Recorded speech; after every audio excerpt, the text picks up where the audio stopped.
వాక్యము నమ్మదగినదియు పూర్ణాంగీకారమునకు యోగ్యమునై ఉన్నదని పరిశుద్ధ గ్రంథము బైబిలు తెలియపరుస్తూ ఉన్నది. నశించిన దానిని వెతికి రక్షించుటకు మనుష్య కుమారుడు అనగా యేసు క్రీస్తు ప్రభువు వచ్చెను. ఏ భేదము లేదు, అందరూ పాపము చేసి దేవుని అనుగ్రహించే మహిమను పొందలేకపోతున్నారు అని పరిశుద్ధ గ్రంథము బైబిలు తెలియపరుస్తూ ఉన్నది.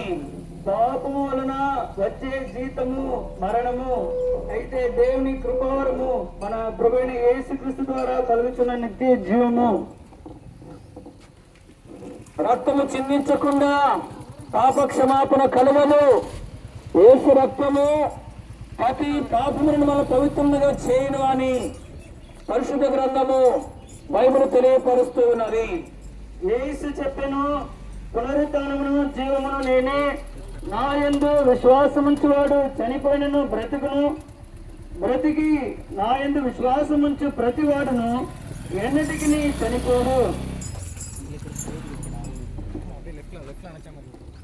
ప్రభువైన యేసు క్రీస్తునందు విశ్వాసముంచుము, అప్పుడు నీవును నీ ఇంటి వారును రక్షణ పొందుదురు అని పరిశుద్ధ గ్రంథము బైబిలు తెలియపరుస్తూ ఉన్నది. భూదిగంతముల నివాసులారా, నా వైపు చూచి రక్షణ పొందుడని ప్రభువు ప్రేమతో ఆహ్వానిస్తున్నాడు. 36